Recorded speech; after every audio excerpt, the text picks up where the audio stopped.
Nous bénissons Elohim ce matin, qui a accordé à nos bien-aimés de la chanson cette grâce-là ce matin d'être aussi merveilleux.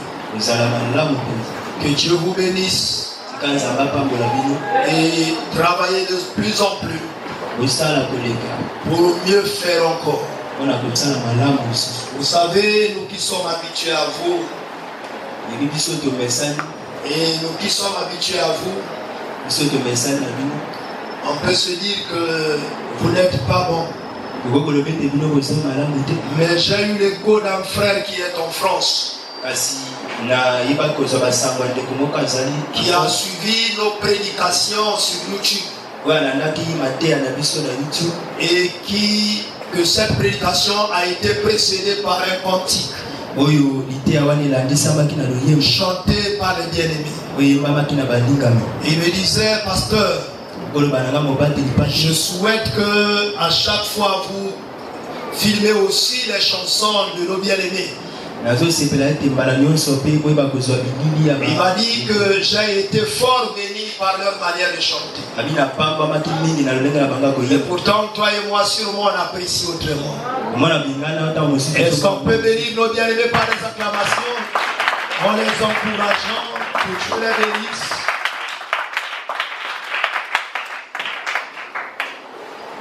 Bien-aimés, oh Seigneur Jésus,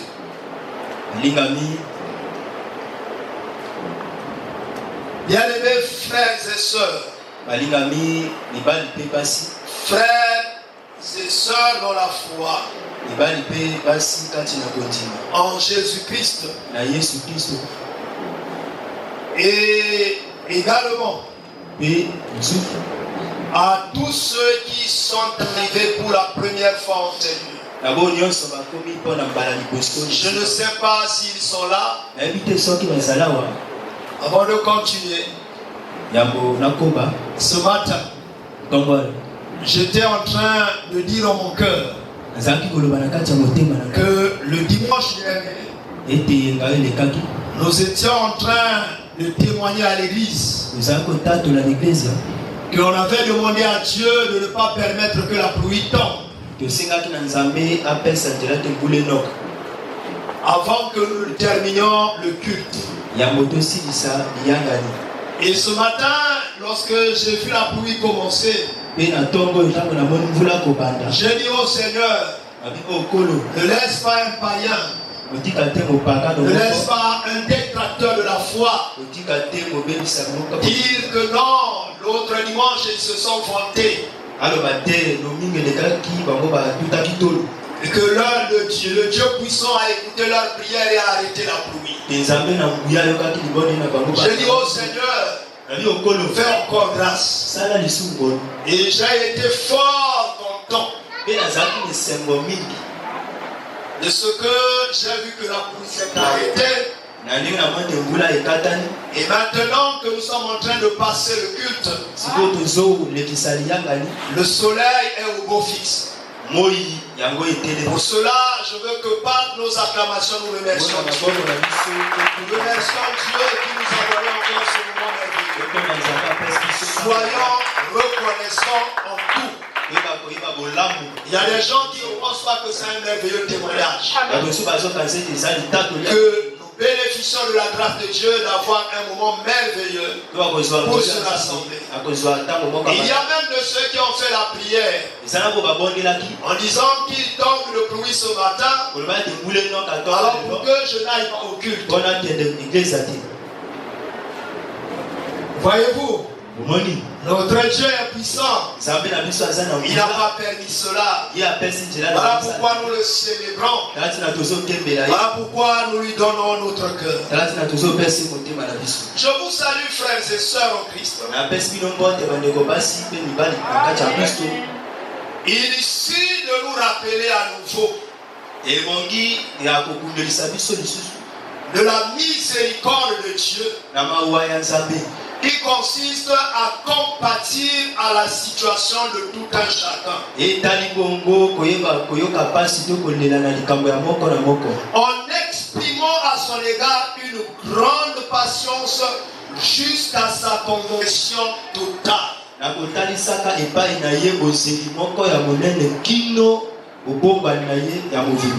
Cette façon de faire d'Élohim n'est pas perçue de la même manière par tous.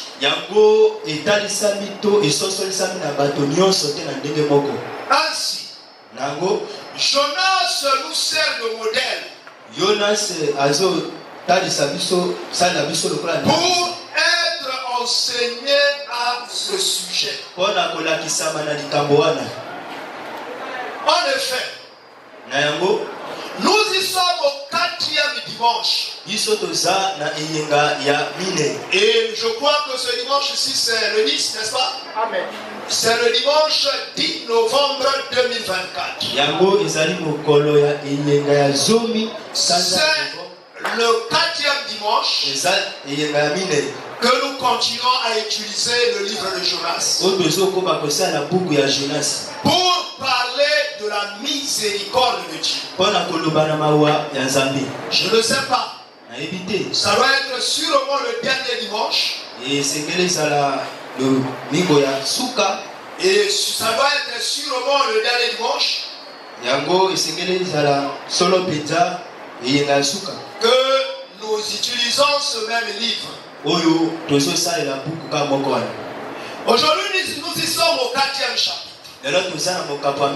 Mes amis, les sauvés par la grâce du Tout-Puissant. Personne de nous ici n'a mérité d'être chrétien ou chrétienne. C'est par la grâce abondante de Dieu que nous y sommes devenus. Et bien aimé, nous nous rendons compte de cela.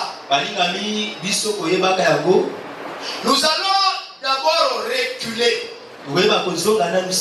Dans Jonas chapitre 3, à partir du verset 6. Et regardez ce qui est écrit là-bas. La chose parvint aux oreilles du roi de Ninive. Il se leva de son trône, ôta son manteau, se couvrit d'un sac. Et se couvrit d'un sac et s'assit sur la cendre. Et il fit faire dans Ninive cette publication.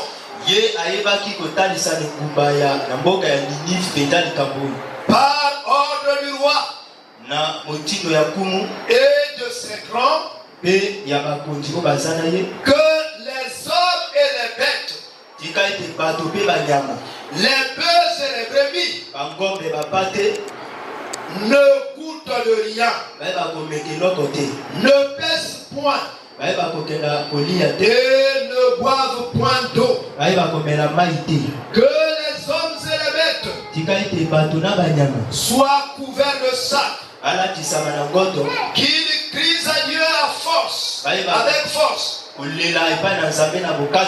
et qu'ils reviennent tous de leur mauvaise foi, et les actes de violence dont leurs mains sont coupables. Qui sait si Dieu ne reviendra pas et ne se repentira pas?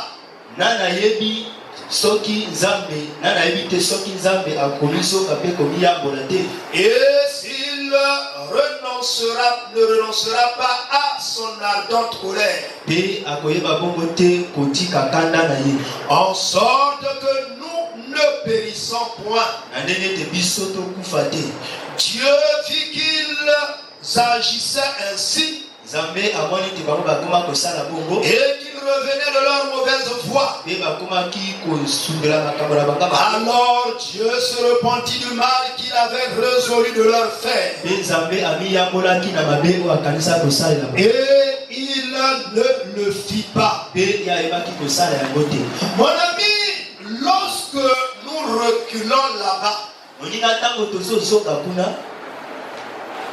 et dans ces versets de Jonas chapitre 3, de 6 jusqu'à 10, nous voyons que l'action entreprise après la prédication du prophète Jonas par la population de Ninive et par leur roi influença la décision d'Élohim à leur égard. Ainsi Élohim décida de ne plus leur faire du mal.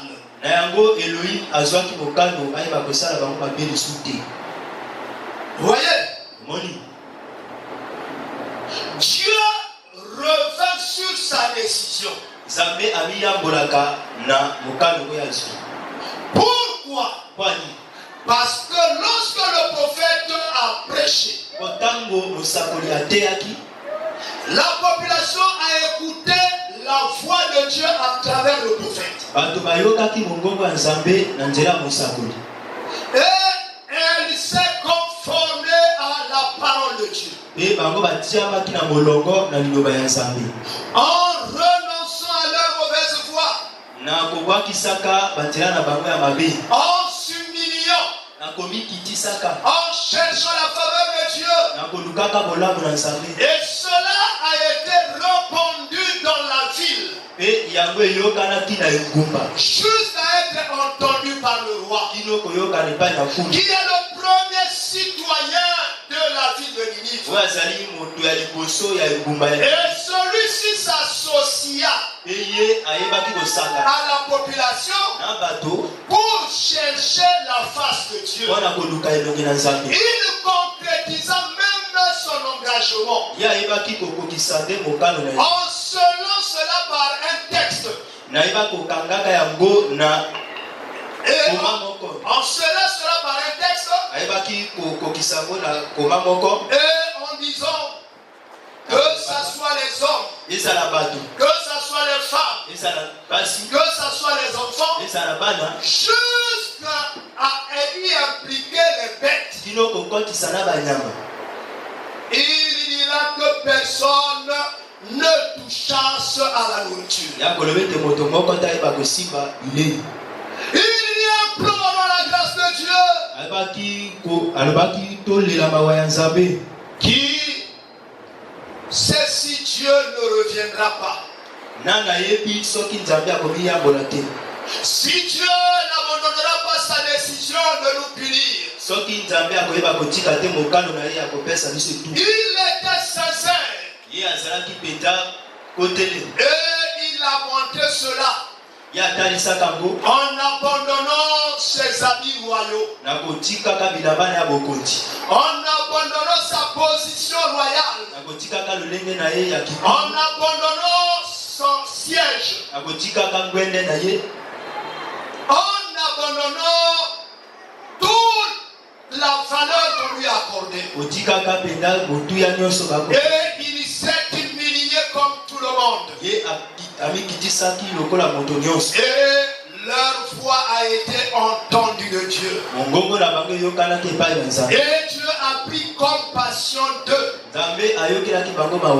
Et Dieu n'a plus fait abattre la sanction qui leur avait été prévue. La Bible dit Elohim décida de ne plus leur faire du mal. Mon ami, et si on regarde précisément le verset 10 de Jonas 3,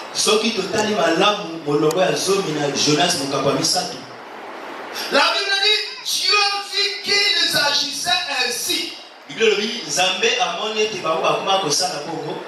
qu'ils revenaient de leur mauvaise voie. Oh, alors Dieu se repentit du mal qu'il avait voulu résolu de leur faire. Et il ne fit pas. Mon ami, ceci ne doit pas rester dans les pages de la Bible. Ceci ne doit pas rester de l'histoire. Mais Dieu est en train de nous parler maintenant. Il ne s'agit plus du peuple de Ninive. Il s'agit maintenant de toi et moi qui sommes interpellés ce matin. Il nous dit aux frères et sœurs, si tu avais pris une mauvaise voie, si tu t'étais engagé dans les mauvaises pratiques, tu t'es engagé dans les mauvaises relations, des relations illégitimes qui ne sont pas agréées par Dieu. Dieu est en train de te dire, il punit le mal. Voilà pourquoi il dit là-bas dans Ézéchiel 33, le verset 3. Oh, l'âme qui pêche, c'est celle qui mourra. Et voici la sanction qui t'attend. Oh, mais Dieu ce matin, dans sa miséricorde, avant d'arriver à cela, il utilise son serviteur pour nous parler. Et son serviteur, c'est le Saint-Esprit qui parle maintenant. Et vous dites sûrement c'est l'évangéliste. Non, c'est son serviteur, le Saint-Esprit, le plus ancien de sa maison, qui est en train de parler maintenant. Alors il est en train de nous dire, il faut que chacun renonce à sa mauvaise foi, renonce à ses mauvais engagements, renonce à ses mauvaises relations, abandonne le mal qui s'était engagé à faire. Et parce que la sanction est en train d'arriver, et Dieu est en train de nous faire rendre compte. Et pendant que Ninive avait renoncé aux mauvaises voies, Dieu a fini par guérir Ninive en les pardonnant, en renonçant au mal qu'il voulait leur faire. Bien aimé, c'est une interpellation. Il faut que chacun de nous note cela, car nous sommes appelés à renoncer de mauvaises choses. Mon ami, regardons 2 Chroniques 7. Le verset 14. Qu'est-ce que la Bible ne dit pas? Si mon peuple sur qui est invoqué mon nom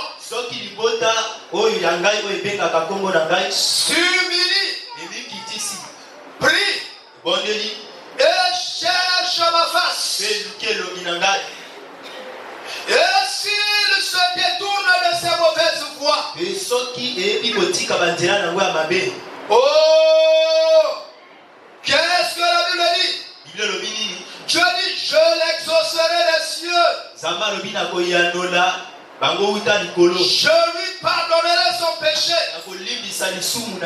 et je le guérirai, et je guérirai son pays. Oh mon ami, Dieu est fidèle à sa parole. Il ouvre une brèche pour chacun de nous. Il dit voici, il y il y a la punition. Mais il y a aussi un moyen à ce que la punition ne devienne pas effective. C'est de se repentir. C'est de renoncer à sa mauvaise voie. Alors nous y sommes interpellés. Qui s'était engagé à une mauvaise voie? Et Dieu t'appelle ce matin. Il dit reviens. Il dit reviens. Et regardez. Lorsque Ninive est revenu totalement, qu'est-ce qui s'est passé? Dieu a renoncé au mal qu'il voulait leur faire. Il y a sûrement des personnes ici qui disent qu'il y a l'autre fois j'ai fait telle chose, j'ai renoncé à cela, mais Dieu m'a puni. Est-ce que tu avais réellement renoncé? Oh, Ninive avait renoncé totalement à cela. Ninive avait abandonné sa mauvaise voie. Il n'avait même plus continué à refaire une seule petite chose. Mais or que toi et moi, en disant qu'on avait renoncé, on a gardé encore des choses. On continue encore à préserver des choses. On continue à faire des petites choses. Et voilà pourquoi la chicote de Dieu, voilà pourquoi la punition de Dieu, voilà pourquoi la malédiction de Dieu, voilà pourquoi la sanction de Dieu ne s'est pas éloignée de nous. Oh frère, ma soeur, bien-aimé, toi qui m'écoutes dehors, toi qui m'écoutes dans le voisinage, Elohim t'interpelle parce que tu as eu l'opportunité d'écouter ce message. Même si tu n'es pas chrétien, tu as eu l'opportunité d'écouter la parole. Tu seras sanctionné comme tous les chrétiens. Renonce à ta mauvaise voie. Renonce à tes mauvaises manières de faire. Renonce à tout ce qui est mauvais que tu entreprends jusqu'à ce matin. Elohim va te restaurer. Elohim va te guérir. Elohim va te relâcher dans cette prison où il voulait te mettre. Alléluia. Amen. Est-ce que quelqu'un est là? Amen. Regardez. La Bible dans Hébreux chapitre 13. Au verset 8. Dit Jésus-Christ est le même. Hier, aujourd'hui et éternellement. Cela dans sa façon de penser. Dans sa façon d'analyser les choses. Et dans sa façon d'agir. Voilà pourquoi, frère, ma soeur, bien-aimé, toi qui m'écoutes loin, de la même manière que Dieu avait pardonné à Ninive parce qu'ils avaient renoncé totalement à ce qu'ils faisaient, de cette même manière, Dieu te pardonnera ce matin. Reviens seulement. C'est tout ce qu'il attend de toi. Il n'attend pas que tu jeûnes. Il n'attend pas que tu fasses des sacrifices en tuant des bêtes.